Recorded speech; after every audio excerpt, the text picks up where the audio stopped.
пытается шантажировать.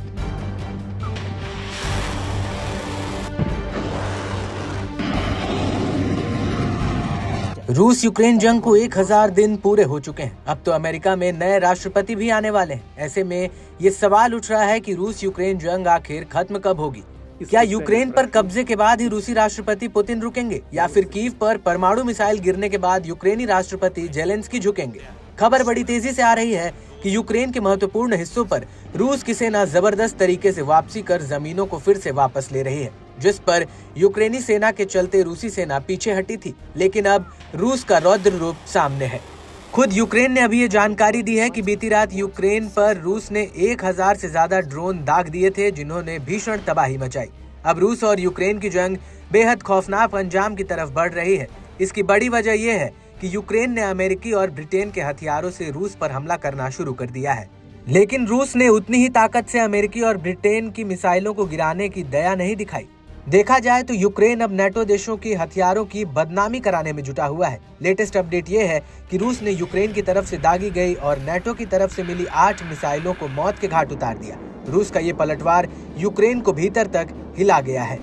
रूसी मिसाइलों ने यूक्रेन के पूर्वी शहर खार्किव और दक्षिणी ओडिशा में आवासीय इमारतों को नुकसान पहुंचाया और बड़ी संख्या में ड्रोन हमले से माइकोलाइव इलाके में बिजली सिस्टम ठप पड़ गया। शहर अंधेरे में डूब गया। वैसे भी यूक्रेन अंधेरे और बिजली की कमी से जूझ रहा है, लेकिन इस बार के रूस के मिसाइल हमलों और ड्रोन हमलों से यूक्रेन के पूर्वी शहर खार्किव और दक्षिण शहर ओडेसा को भारी नुकसान झेलना पड़ा। रूस के मुताबिक रूस जो पूर्वी यूक्रेन में अपनी जमीन पर कब्जा बढ़ा रहा है, उसने रात भर मिसाइल और ड्रोन हमले किए। यूक्रेनी वायुसेना के मुताबिक 145 ड्रोन में से 71 ड्रोनों को तो नष्ट कर दिया गया, जबकि बाकी ड्रोन को इलेक्ट्रॉनिक युद्ध उपायों के कारण ट्रैक नहीं किया जा सका। रात भर कीव के निवासियों ने हमले के ड्रोन के इंजन की आवाज सुनी और कुछ स्थानों पर स्वचालित गन फायर की आवाज भी आई, क्योंकि एयर डिफेंस सिस्टम ड्रोन को नष्ट करने की कोशिश में जुटी हुई थी। यूक्रेन के खार्किव शहर पर हुए मिसाइल हमले में कम से कम 23 लोग घायल हो गए और 40 से अधिक इमारतें क्षतिग्रस्त हो गई, जबकि ओडेसा में भी एक मिसाइल हमले में 10 लोग घायल हुए और कई रिहायशी भवनों को नुकसान पहुंचा है। यूक्रेन के आंतरिक मंत्रालय ने इन हमलों की पुष्टि की है। इसके साथ ही यूक्रेनी राष्ट्रपति व्लादिमीर जेलेंस्की ने पश्चिमी देशों से रूस पर दबाव बढ़ाने की अपील की है, ताकि रूस को हथियार प्रणालियों के लिए जरूरी सामानों तक पहुँच न मिल सके। उन्होंने कहा कि रूस के ये हमले यूक्रेनी नागरिकों के जीवन को नष्ट कर रहे हैं, इन्हें रोका जा सकता है।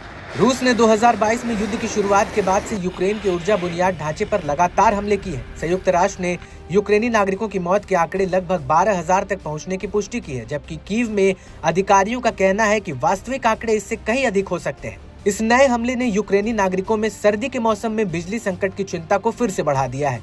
2.5 साल से रूस और भी खूंखार हो गया है। रूसी राष्ट्रपति पुतिन के तेवर देखकर समझ में आ रहा है कि वो अभी जंग खत्म करने के मूड में नहीं है।